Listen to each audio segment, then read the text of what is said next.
Thank you to our gracious host, Prime Minister Anthony Albanese, to our co-chair, the Prime Minister Sunak Sipandan of Lao PDR, Your Majesty, Excellencies, good morning.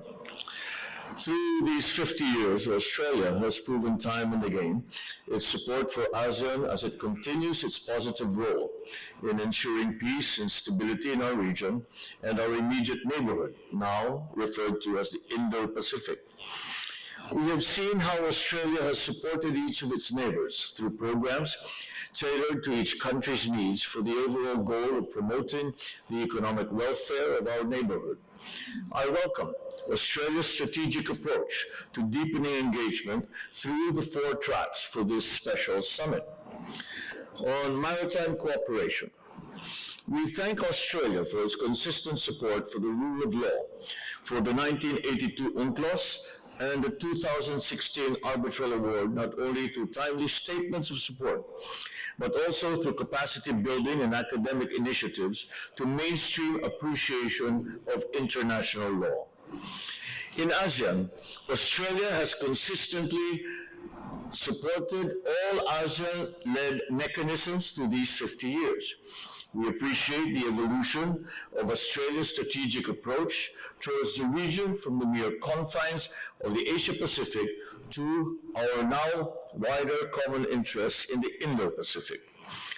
We thus encourage Australia to continue its active engagement, both bilaterally and through ASEAN, to ensure the primacy of peace and stability through confidence building, preventive diplomacy, and conflict resolution in the region.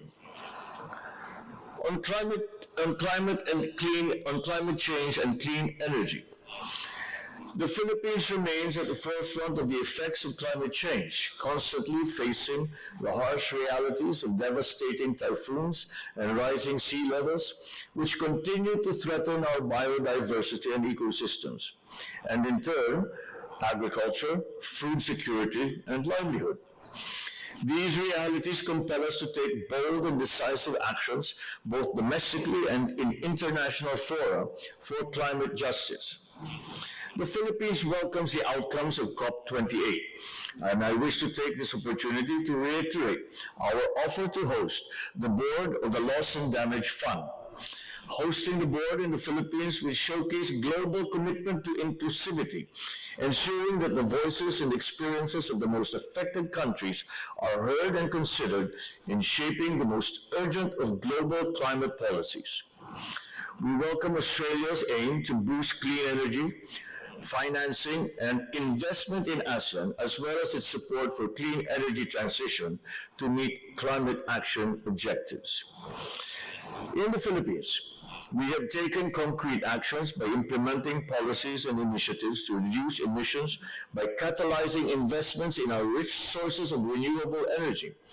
We thus invite Australia to partner with the Philippines in our clean, green, and renewable energy industry and other emerging technologies, and introduce energy efficiency and conservation measures.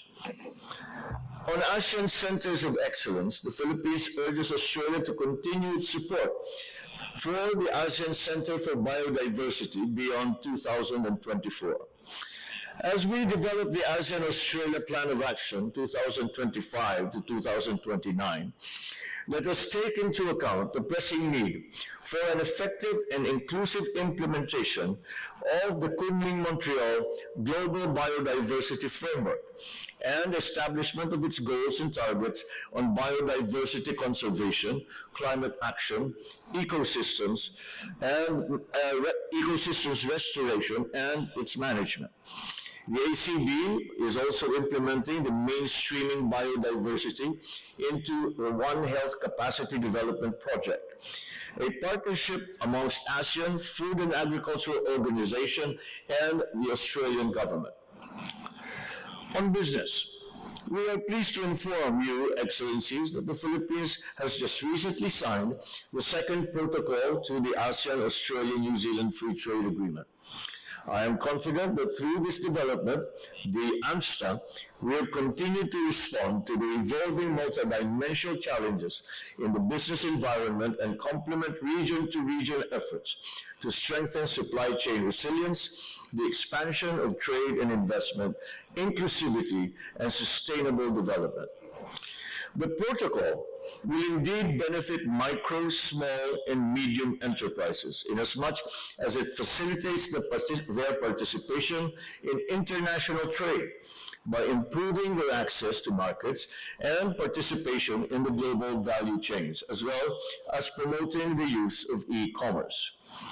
With the momentum from the CEO Forum yesterday and the ANSTA together with the Regional Comprehensive Economic Partnership Agreement, we are confident that we will usher in even more robust economic cooperation within our region and provide a legal framework for a more prosperous future. We certainly welcome Australia's Southeast Asia Economic Strategy to 2040, an elaborate plan that aims to broaden and deepen the economic ties between ASEAN and Australia.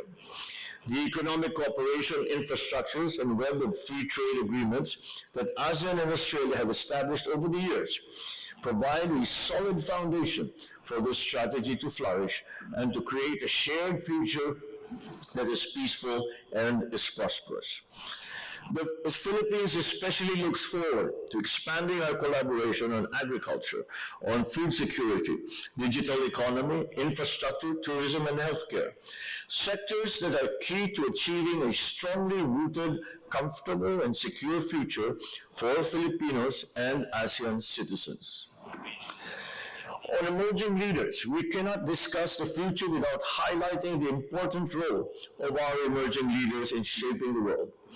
We commend Australia for this truly forward-looking initiative of creating a forum for engagement of our emerging leaders in government, business, and in civil society.